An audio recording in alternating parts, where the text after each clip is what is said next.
Hi, welcome to Jula's dream. இன்னைக்கு நம்ம சிறகு அவரையில் ஒரு வெரைட்டி. இது நம்ம கனவு தோட்டத்தில் இந்த செடி இருக்குது. அதை வச்சு நம்ம ஒரு பெரட்டல், அதாவது மசாலா மாதிரி பண்ண போகிறோம். இதை ஒரு பொரியல் கூட பண்ணலாம், அதுவும் சூப்பராக இருக்குங்க. இதுதான் அந்த சிறகு அவரை நம்ம கனவு தோட்டத்தில் காய்ச்சிருக்கிறது. இதை நான் ஃப்ரெஷ்ஷாக பறிச்சுட்டு வந்து அதை வந்து எப்படி நான் அந்த பெரட்டல் பண்ணுறேன். இது சாம்பார் எல்லாத்துலேயுமே நாங்கள் இதை போடுவோம், ரொம்ப நல்லாயிருக்கும். சூப்பு பண்ணும்போதும் நான் இதை சேர்த்துக்குவேன். அவரையில் இது ஒரு வெரைட்டிங்க. பட் இது மார்க்கெட்டுக்கு கொண்டு வரது வந்து இது சீக்கிரமே பெருசாகி முத்திடுது. அதனாலேயோ என்னமோ காலப்போக்கில் இதை வந்து அழிஞ்சு போயிடுச்சு. பட் இந்த அவரையோட டேஸ்ட் வந்து ரொம்ப சூப்பராக இருக்குங்க. இதை கட் பண்ணும்போதே பாருங்களேன், ஸ்டார் மாதிரி வரும். ஸோ இந்த மாதிரி குட்டி குட்டி பீஸஸாக நம்ம இதை கட் பண்ணி வச்சுக்கலாம். இதில் வந்து பிஞ்சாக இருக்கிறத மட்டும் எடுத்து நான் இப்போ பெரட்டல் பண்ணுறேன். இதுக்கு ஒரு தக்காளி, ஒரு சின்ன பீஸ் நம்ம இஞ்சி போட்டுக்கலாம், பச்சை மிளகாய், வாசனை ஜாமான்ல கிராம்பு, ஒரு ஏலக்காய், சின்ன பீஸ் பட்டை, பிரியாணி இலை, சின்ன வெங்காயம் வந்து நம்ம ஒரு 6-7 சின்ன வெங்காயம், ஒரு பெரிய வெங்காயம் நீளமாக நறுக்கி வச்சுருக்கேன், 6-7 பல்லு பூண்டு. இப்போ ஒரு 3 டேபிள் ஸ்பூன் ஆயில் விட்டுட்டு நம்ம வாசனை ஜாமான் மட்டும் அதில் போட்டுக்கலாம். இது நல்லா பொரிஞ்சு வரட்டுங்க. நீங்கள் வேணும்னா இந்த ஸ்டேஜில் சோம்பு போட்டுக்கலாம். நான் வந்து தேங்காய் அரைக்கும் போது அதில் போட்டுக்கிறேன். இதில் சோம்பு, ஜீரகம், கொஞ்சம் கசகசா, முந்திரி வேணும்னா நீங்கள் 2-3 முந்திரியும் போட்டுக்கலாம். எனக்கு வந்து கடலைப்பருப்பு, நிலக்கடலையோட ஃப்ளேவர் பிடிக்குங்கிறதுனால நான் நிலக்கடலை போட்டிருக்கேன். அது ஒரு 20 நிலக்கடலை, நம்ம வறுத்த நிலக்கடலை போட்டுக்கலாம். அதை வந்து நம்ம பேஸ்ட் பண்ணி வச்சுக்கலாம். இப்போ அந்த 6-7 பூண்டு பல்லையும் நச்சிட்டு இந்த வாசனை ஜாமான் எல்லாம் பொரிஞ்ச உடனே நம்ம அதையும் கருவேப்பிலையும் சேர்த்துக்கலாம். இந்த பூண்டும் இஞ்சியும் வந்து நல்லா அந்த பச்சை ஸ்மெல் போகிற அளவுக்கு நம்ம அதை வதக்கிக்கலாம். இஞ்சி பூண்டு பேஸ்ட் இருக்குன்னா கூட நீங்கள் இந்த ஸ்டேஜில் இஞ்சி பூண்டு கூட நீங்கள் யூஸ் பண்ணிக்கலாம். நான் வந்து அதை கல்லில் இடிச்சிட்டு தான் அதில் போட்டிருக்கேன். ஸோ இப்போ இது வந்து நல்லா கருகிராமல், ஆனால் நல்லா அந்த பச்சை ஸ்மெல் போட்டோம். இப்போ நம்ம கீரி வச்சிருந்த ஒரு பச்சை மிளகாயும் இதில் ஆட் பண்ணிக்கிட்டோம். பெரிய வெங்காயம் நம்ம நீளமாக நறுக்கி வச்சுருந்தோம்லங்க, ஒரு வெங்காயம், அதை வந்து நம்ம இப்போ இதில் ஆட் பண்ணிக்கலாம். அந்த சின்ன வெங்காயத்தெல்லாம் வந்து நீங்கள் இப்பையும் சேர்த்துக்கலாம். இல்லைன்னா நம்ம தேங்காய் மசாலா அரைக்கிறோம்ல, அதில் கடைசியாக போட்டு நம்ம அம்மியில் நச்சு எடுக்கிற மாதிரி அப்படியும் கூட பண்ணிக்கலாம்.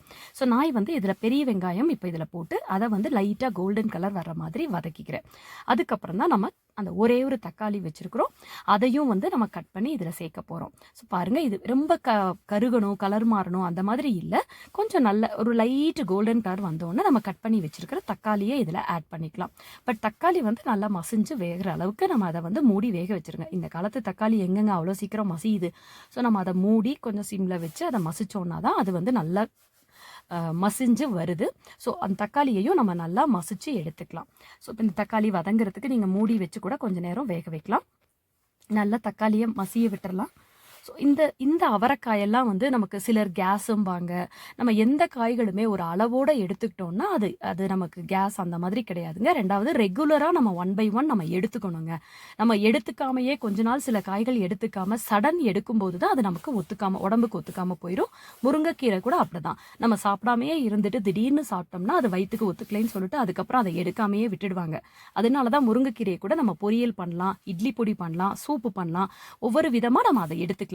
இப்போ அந்த தேங்காய் எல்லாம் எடுத்து வச்சதை நம்ம அரைச்சதுக்கு அப்புறம் இந்த சின்ன வெங்காயத்தை அதில் போட்டு நான் ஒரே ஒரு ஓட்டு மட்டும் ஓட்டி அதை தனியாக எடுத்து வச்சுக்கிட்டேன்.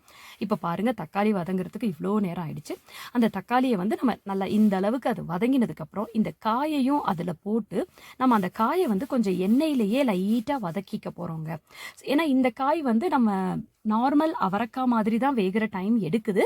பட் அந்த ஒரு ரொம்ப ஒன்றும் அவரைக்காயில் வந்து தனியாக சாப்பிடும்போது நமக்கு அந்த டேஸ்ட்டு கிடைக்கிறது இல்லைங்க நார்மல் அவரைக்காயில். ஸோ அப்போது நம்ம இதுக்கு சேர்க்கக்கூடிய பொருளெல்லாம் சேர்க்கும்போது அது ஒரு டிஃப்ரெண்ட்டான வெஜிடபிள் ஆகிடுது.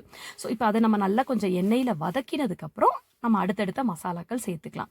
நான் லைட்டாக எண்ணெயில் வதக்கிட்டு லேசாக தண்ணி தெளித்து இதை வந்து நம்ம மூடி கொஞ்சம் அது வெந்ததுக்கப்புறம் நம்ம அரைச்சிருக்கிற மசாலாவெல்லாம் அதில் சேர்த்துக்கலாம்.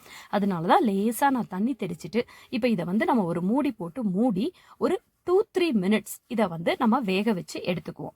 ஒரு 3/4 பதம் இது வெந்ததுக்கு அப்புறம் பார்த்தீங்கன்னா இது ஒன்றும் கலர் எல்லாம் ரொம்ப சேஞ்ச் ஆகாதுங்க. ஏன்னா நம்ம ஒரு 2-3 மினிட்ஸ் தான் விட்டுருக்கோம்.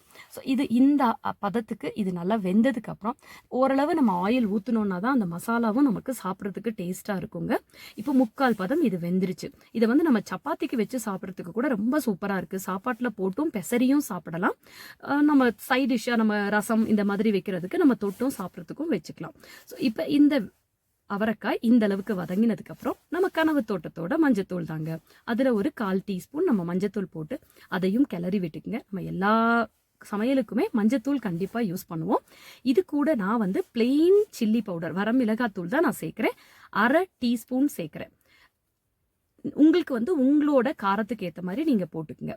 இது கூட மல்லித்தூள் 1/2 டீஸ்பூன் நம்ம சேர்த்துக்கிறோம்.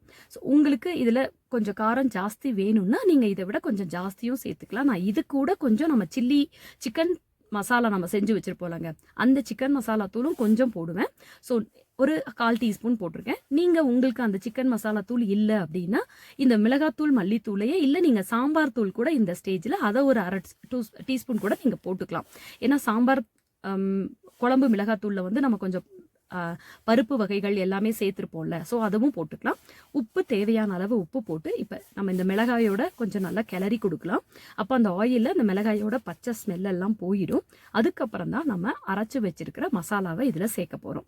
ஸோ அந்த மசாலா சேர்த்ததுக்கப்புறம் மிக்சியை கழுவி ஊற்றிற அந்த தண்ணி மட்டும் கொஞ்சம் நம்ம ஊற்றிட்டோம்னா அது வந்து நமக்கு இப்போ செமி கிரேவி மாதிரி கிடைக்கும். எனக்கு வந்து நான் சாப்பாட்டில் போட்டு சாப்பிட்ற மாதிரி தான் நான் பண்ணியிருந்தேன், சப்பாத்தி கூடவும் தொட்டு சாப்பிட்ற மாதிரி. உங்களுக்கு எந்த மாதிரி பதத்தில் வேணும் அப்படிங்கிறதுக்கு ஏற்ற மாதிரி நீங்கள் அந்த மசாலாவோட தேங்காய் வந்து ஜாஸ்தியாக வேணுமா கம்மியாக வேணுமா நீங்கள் அரைச்சிக்கலாம். நான் வந்து ஒரு 4 டேபிள் ஸ்பூன் அளவுக்கு தேங்காய் இருக்கிற மாதிரி தான் இந்த காய்க்கு இதில் ஒரு 15 காய் எனக்கு கிடைச்சிது. அதில் நான் போட்டிருக்கேன். 15லேருந்து 20 காய் எனக்கு இருந்தது. அதாவது நான் ரொம்ப பிஞ்சாக இருக்கிறது மட்டும்தான் போட்டேன், முத்தலாக இருக்கிறதெல்லாம் சூப்புக்கு யூஸ் பண்ணிட்டேன்.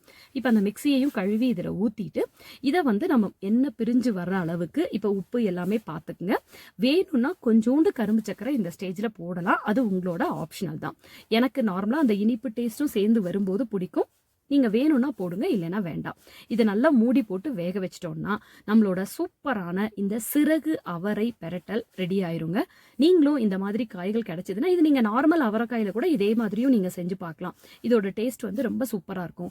இதே ரெசிபியை நீங்கள் பீர்க்கங்காயிலையும் செஞ்சு பார்க்கலாம். நீங்கள் இதை செஞ்சு பார்த்துட்டு வேறு காய்கறிகளில் நீங்கள் செஞ்சு பார்த்தீங்கன்னாலும் எப்படி இருந்ததுன்னு எனக்கு கண்டிப்பாக கமெண்ட் பண்ணுங்கள். உங்களுக்கு பிடிச்சிருந்ததுன்னா இந்த காய் உங்களுக்கு கிடைச்சிச்சுனாலும் இல்லை உங்கள் ஃப்ரெண்ட்ஸ் யாருக்காவது இந்த காய் இருக்குது அப்படின்னா அவங்களுக்கும் நீங்கள் இதை ஷேர் பண்ணுங்கள். அவங்களோட கமெண்ட் எப்படி இருந்ததுன்னு கேட்டும் எனக்கு தெரியப்படுத்துங்க. இப்போ இந்த மசாலா வந்து நல்லா சூப்பராக ரெடி ஆயிருச்சுங்க. இன்னும் ஒரு 1-2 மினிட்ஸ் நான் விட்டேன்னா அந்த எண்ணெய் நல்லா பிரிஞ்சு வரும் இல்லைங்க, அந்த ஸ்டேஜில் நம்ம இதை ஆஃப் பண்ணிடலாம். பாருங்கள், இந்த அளவுக்கு நல்ல எண்ணெயெல்லாம் பிரிஞ்சு வந்துருச்சு. இப்போ நம்ம ஆஃப் பண்ணிவிட்டு இதை வந்து சாப்பாட்டில் நெய் போட்டு சாப்பிட்டோன்னு வச்சுக்கோங்க, சூப்பராக இருக்குங்க.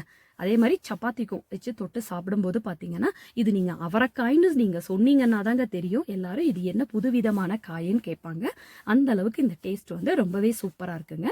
நீங்களும் இதே மாதிரி மற்ற காய்கறிகளில் இதே ரெசிபியை நீங்கள் ஃபாலோ பண்ணி கூட செஞ்சீங்கன்னாலும், இன்ஃபேக்ட் புடலங்காயில் செஞ்சீங்கன்னா கூட இந்த டேஸ்ட் வந்து ரொம்ப சூப்பராக இருக்குங்க. நீங்கள் ட்ரை பண்ணி பார்த்துட்டு கண்டிப்பாக எனக்கு எப்படி இருந்ததுன்னு சொல்லுங்கள். பார்க்குறதுக்கே ரொம்ப டெம்ப்டிங்காக இருக்குல்லங்க, உண்மையாகவே சாப்பிட்றதுக்குமே இது ரொம்ப டேஸ்ட்டாக இருக்கும். நீங்கள் செஞ்சு பார்த்துட்டு அதுக்கப்புறம் எப்படி இருந்ததுன்னு சொல்லுங்கள். தேங்க்யூ.